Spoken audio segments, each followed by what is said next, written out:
Hi, I'm Erik Hall. I'm the digital sports editor at the St. Louis Post-Dispatch, and I'm joined by Sandy Rosenbush, who was APSE president in 1992-93 while deputy sports editor at the New York Times. Thanks for joining me, Sandy. You're welcome. My pleasure. How'd you get involved with APSE?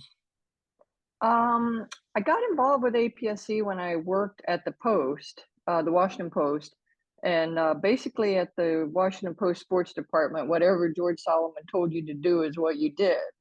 And so George came to me one day and says, I've got a great present for you. It's like a bonus. You did such a great job on the football section, and I'm so happy with your work. He's like, I'm sending you to Tampa. You're from Tampa, right?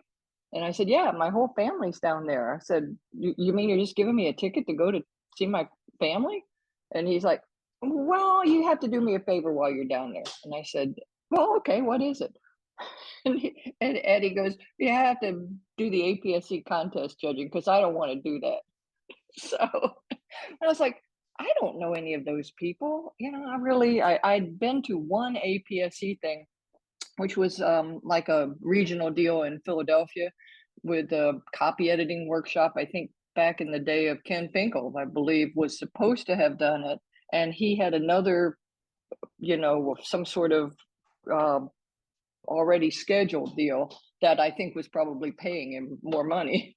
And so I filled in for Ken Finkel, and I was like, hey, George, I don't want to spend how long do they do this stuff? Can I just go see my family? And he's like, whatever you want, Sandy, just go ahead. Just don't embarrass me.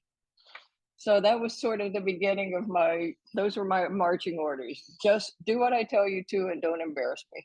So hopefully I fulfill those with George. How'd you move up to being then president of the organization from that beginning? I'm also probably the only person who wasn't actually going through the whole election process. There was how shall I phrase this? There was some attrition in the officer ranks I guess it was in probably, if I was 92, 93, this would have been like at the beginning of 92. One of the officers had run into some legal trouble and was departing his job and was not going to be eligible to continue as an officer in the situation.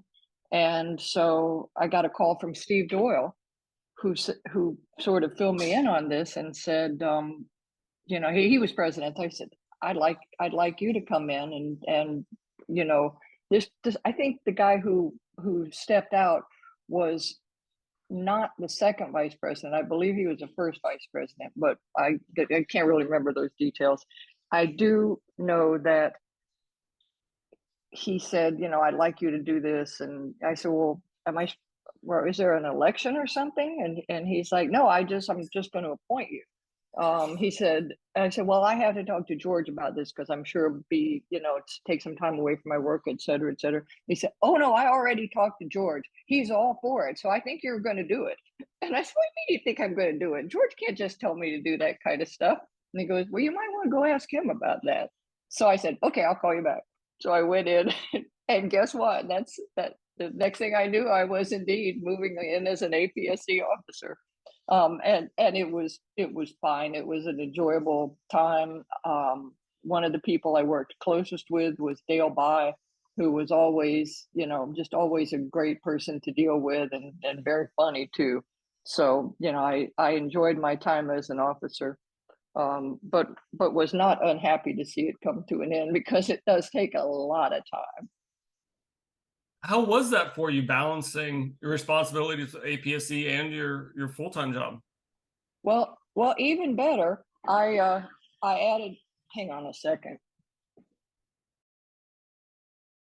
Better than just balancing my regular job.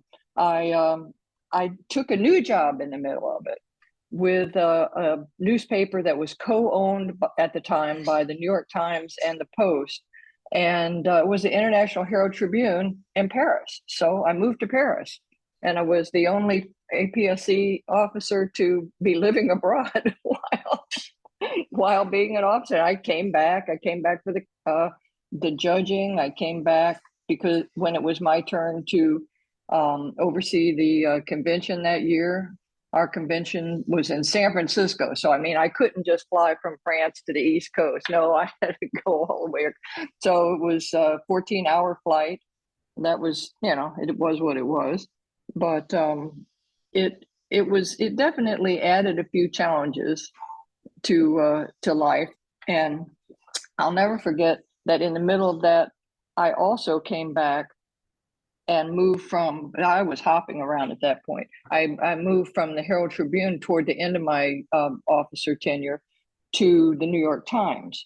So the Times agreed to sponsor, one of our events. And we did not have a sponsorship at that point yet for the cocktail party before before the awards ceremony, which of course we really didn't want to call it a cocktail party. I think we just called it the opening welcoming reception or some such as that. But I was honest with them. I said, people have drinks and, then they go in and get their awards and da, da, da. They said, how much will this cost?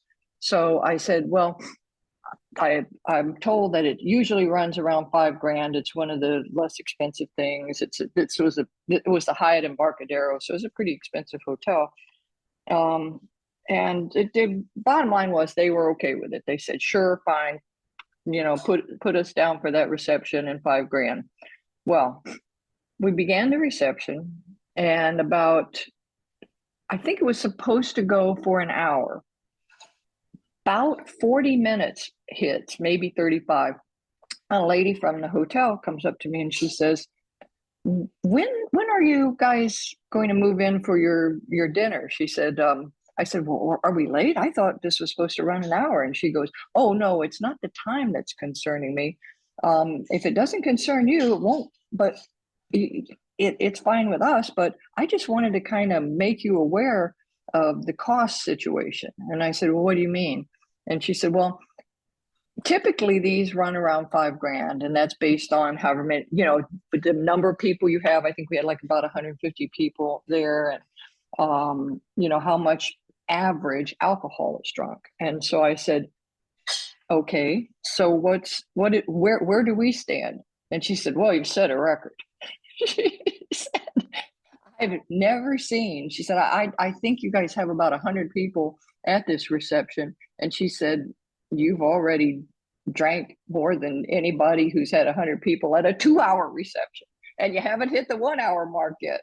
So I said, really? So I said, how much more than that have we drank? And she said, well, you're just over $7,000 at this point on the thing. And I said, just one moment. So I turned around and just cried out, last call. We need to get going in for picking up our awards, guys. Get the last drink if you need one. If not, please go right on in. I tried to herd everybody in. Times paid it. They were fine. They thought it was actually kind of funny and really didn't have any problem with it. But my heart almost stopped with that. And you know what? Is it really a surprise when you think about it? No, not at all. Free drinks and fraternities and APSE all go together very well. Yeah. What do you remember about what went into putting on the summer conventions that you were involved with? Oh, a lot. I mean, there's just so many odds and ends to tie up that you don't tend to think about. Certainly, it was fortunate at that time. One of the challenges we didn't really tend to have to the degree that they exist now was the whole business of, room guarantees. I mean, you had to make them, but we had a pretty solid background of, having 100 plus for sure. And actually, I think this was coming off maybe Boston was either the year before this one or 2 years before it. And I think that remains the convention that had the most people was, like 155, 165, something like that. So the whole business, which, I know Jorge has to deal with now, of like just continuing to tell people, hey, you've got to sign up. Hey, you've got, if you come to the convention but you're staying at another hotel, we don't get credit for those room nights. So I mean, we didn't have the challenges of making sure that people got to the convention and stayed in our hotel and all that kind of stuff. So it wasn't as much. But anytime you're signing contracts with a big corporation and agreeing to pay them X thousands of dollars, it might not throw some people, but it makes me swallow very hard. So especially after that episode where we had just drank practically their wine cellar up. Yeah. What were some challenges maybe that occurred while you were president of APSE, and how did you navigate those? Well, I don't think we had any real disasters. I mean, like, I came in, I guess, sort of in an emergency situation because of someone leaving. But the biggest thing that happened during my presidency was the beginning of the Sports Journalism Institute. It was something that was an idea of Leon Carter, who at the time was the sports task force chair of NABJ. And, I had sort of unexpectedly landed in the APSE presidency role. And we both thought, we have these groups behind us. And, if there's ever a time that we can do something that will give back to the industry and help, help the journalists that are trying to get their feet in the door, now's the time. So that year we went to the NABJ convention that was in Detroit. We went to a couple of workshops. One of them was about getting high school kids involved in newspapers. And, we brainstormed with folks and got funding from the Freedom Forum and just plunged right in. It was really great. A guy I had worked with at the Post, Leonard Hall, had left the Post and was working with the Freedom Forum. And we were able to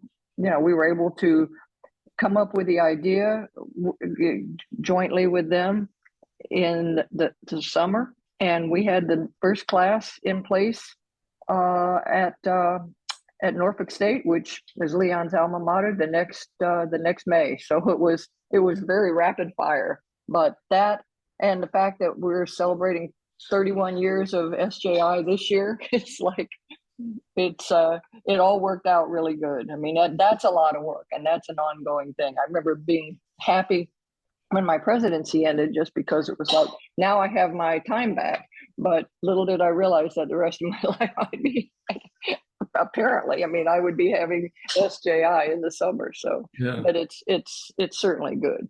And that was the thing I think I was the most proud of during my presidency. What about APSE allowed you to springboard and initiate SJI? And do you think that would have come about without you being president? Yeah, I don't know. We brought in the funding for it because the Freedom Forum at that time was pretty flush. Newspapers were pretty flush in general. But they gave us a grant that covered basically our first 3 years of operation.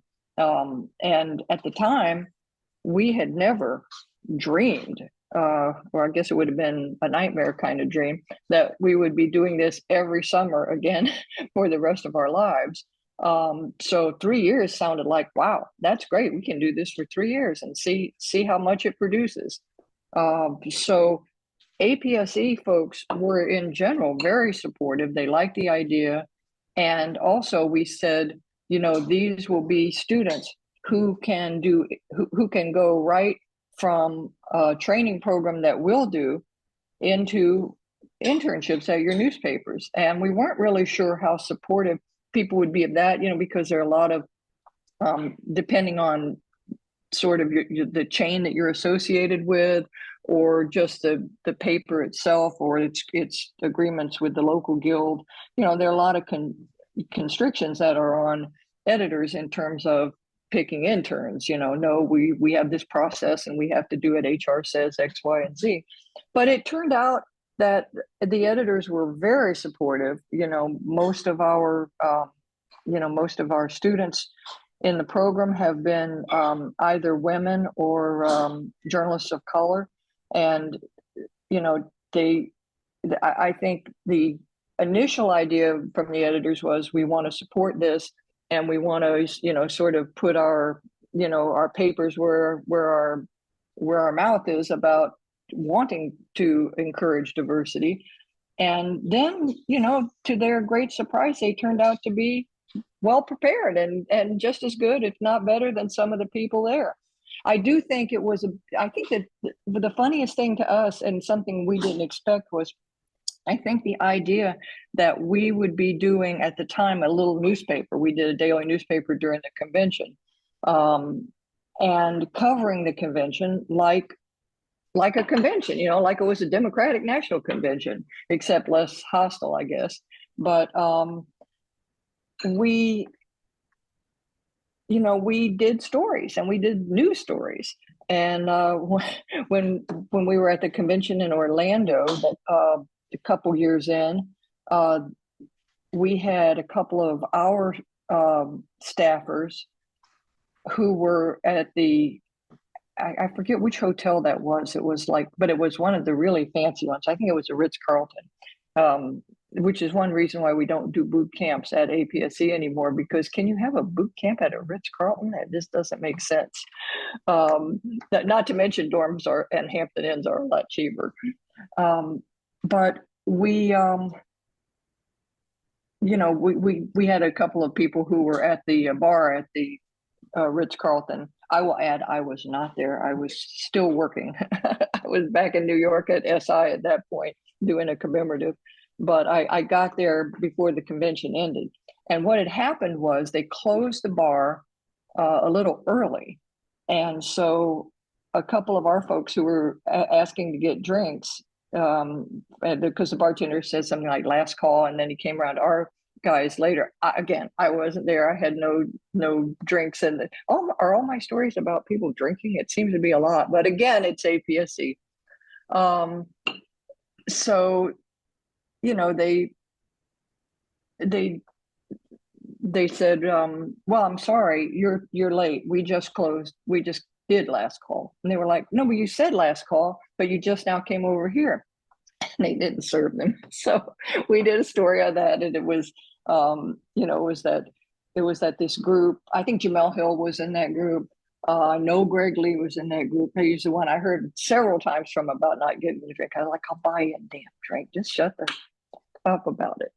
But anyway, we did a story on it. I was in New York, wasn't as fond of doing the story, but in any event, it some people got ticked off because of, well, this looks like you're criticizing us, and we're not criticizing you, we're just saying what happened. But we did have an incident, and the editors did feel invested in it, and I thought that was a good thing, that they cared what was in the paper, and they wanted it to be what they thought was, professional material. So our very first newspaper had a story about when news meets sports, I think, or when sports meets news. And it was based off of the story, again, we're going back 30 years, when the Cleveland Indian guys, there were 2 or 3 of them out boating, and they had been drinking considerably, and they came speeding into the dock and hit it, and I think 2 of them were killed.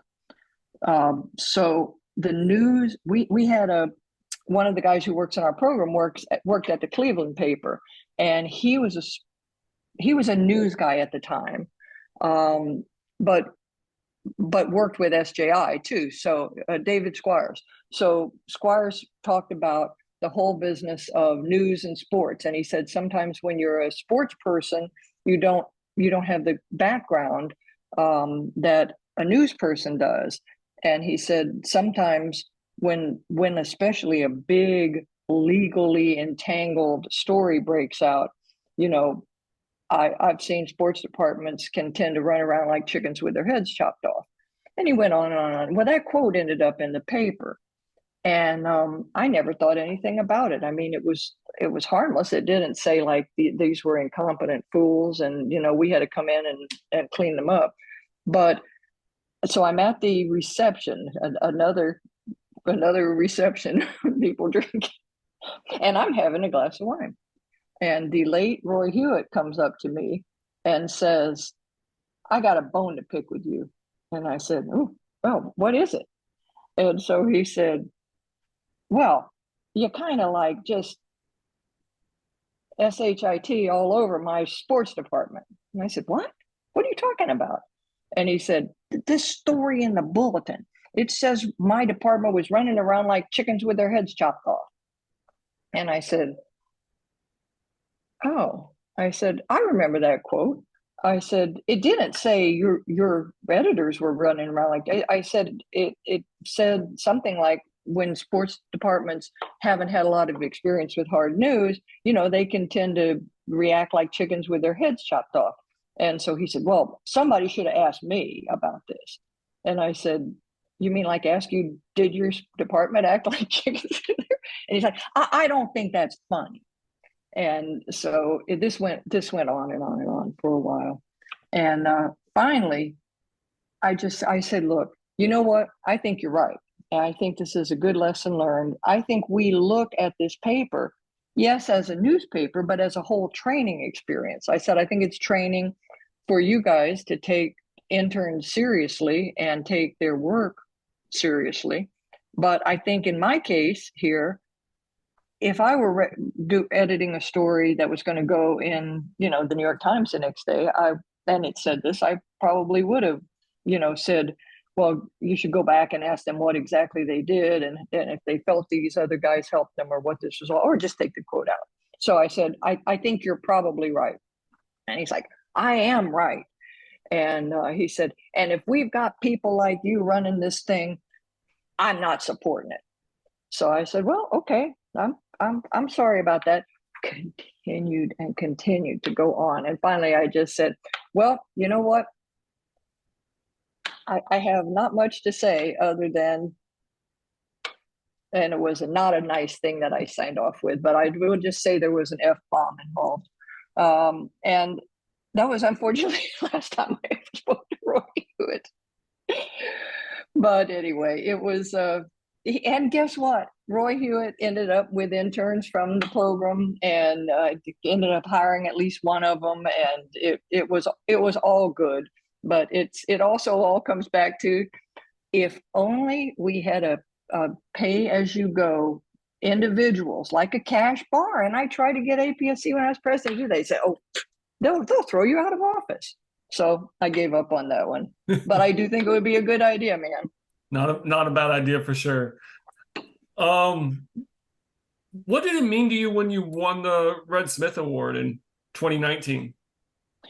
Oh, that was truly one of the high points, I would say, of my career. I mean, I never really thought of myself as, being a Red Smith winner. I mean, I certainly have written a fair amount of stories, but I'm not in that league whatsoever. But I think the fact that they did expand the definition of the award to include service to journalism, I got it, and I felt like it. Why it meant so much to me, it was, I think, the same reason it meant so much to Leon. A year or two later, it was the fact that it felt like it was an award for SJI. It was like honoring the program as, really being a successful program and opening doors for people. So to me, that was the best thing about it. And it was just, just a great moment. And I know Leon feels very much the same way. Yeah. What has APSE meant to you, both personally and professionally? Um, you know, Personally, I would say would be the more good, the side that I think of the most, because when I think about it, I more do tend to think about me and Dale By with the contest stuff, and like where the hell is this one from? And, I can't even read this stuff, Sandy, can you? And coming up with acronyms that meant that something was disqualified, so that if the editor came in, they wouldn't immediately start raising hell if we just we're speaking in code with each other about the deputy sports editor or whoever put it together completely screwing up their entire entry packet. So but really just the folks and this, the support and the friendship. That was really an important thing to me with APSE. What advice would you have for future presidents of the organization? I really do think given the whole industry situation, I think that those who come in and get in that chain to run up to be ultimately president need to have a very clear vision of how to stabilize to the extent you can stabilize the financial situations, because it's just very much bigger challenge today than it was in the late 80s when I wasn't really even involved with it, but sort of the go-go 80s and the early 90s. I mean, it's just much more challenging. So, it's great also to have a bigger paper behind you. I mean, I think if you not at least at a mid-sized paper, it's just very, very hard because your paper may be very, very happy that you're in this leadership role, but the finances, are just it's difficult. So I think that's seeing a way, having a vision for how to deal with the financial realities that the newspaper whole world is seeing. And if you have that vision, then good, then you're set. But I don't know what I would do there. I mean, grants and all that sort of thing are good, but it's a difficult situation. Yeah. And also when you have when your organization is so built around not just networking, which can be done remotely, but the concept of being together in one place multiple times. I honestly don't think I know another organization that still meets twice a year. I mean, I know the winter meetings are the contest judging, but that's something that can be done remotely. So I don't, I think sometimes hard things like that people won't like, if you say, well, no, we have to do this remotely, it's just way cheaper. And I don't know that it is or it isn't, but I would think it is. I think it's a very difficult time to be coming in and introducing things like that. Yeah. Oh, tell me a little bit about what you're doing now. Well, I'm still with ESPN. Started there. When I left SI, I did so because I had enjoyed SJI so much that I was interested in teaching. So I joined a program called New York City Teaching Fellows, where if you agreed to teach in a high needs public school, the city would pay for you to get your master's. Again, many things I don't check out thoroughly before I dive headfirst into them. Couldn't just get your master's in anything. It had to be education. You had to teach during the day and go to school at night. That was way more than I was looking to do all at once. But honestly, it's probably second only to SJI is the most rewarding thing that I ever did. I was in it for 2 years, and at the end of that, Don Squire offered me a job at ESPN, and I went there. I'm not full time anymore. I'm a recurring person, so I've just worked college football for the last several years, and that's been great. I've enjoyed it, and it's also been good because it's given us a lot of a lot of different people to bring in to speak to the students. They get to hear about You know, you know, what makes an interview special, and Tom Rinaldi teaches that. And, you know, you have Lisa Salters stepping in and talking to them about news reporting. Michael Wilbon, who he and I practically grew up together, comes in and talks to them about, you know, not being lazy, and don't be on social media in the middle of the game. His class could just be called, and I think he does usually call it, just watch the damn game. So, you know, it's really been, it's been enjoyable too. It's also been fun sort of to see how different parts of the sports media work, you know, real different and yet real similar principles in TV. Yeah. One thing I realized I haven't asked you directly about, what did it mean to you to be the first woman to lead the organization? And there'll be the fifth woman to lead the organization take over here at the next conference with Nyla Jean. And but yeah, what did it mean to you to become the first woman to be the president of APSE? It really did mean a lot, because I think even though, like I said, the circumstances were a little bit unusual for coming in, I think that was important to Steve Doyle too. I think once people see something happen, they're less likely to think that all hell will break loose and the world will come to an end if it does happen. So yeah, I think it was great for the organization in general, and it's been really nice to see the number of folks who've come afterwards. Well, that's the problem of these things. But if I don't have it in, then my husband's like, I don't want to listen to Greg Lee talking about X, Y, and Z. Well, Sandy, thanks so much for your time. Is there anything else you want to add? No, not really. You know, I think, like I say, it's been a masterful job with the folks who've come in as president, particularly over the last, say, 10 years, because it's been a very, very challenging economic time. But it looks like the 50th celebration is going to be a really good one. So that's great, and I hope everybody has a terrific time and uses it as a springboard for 50 more. Thanks again for your time, Sandy. I appreciate it. Thank you. This was good. I enjoyed it. Me too.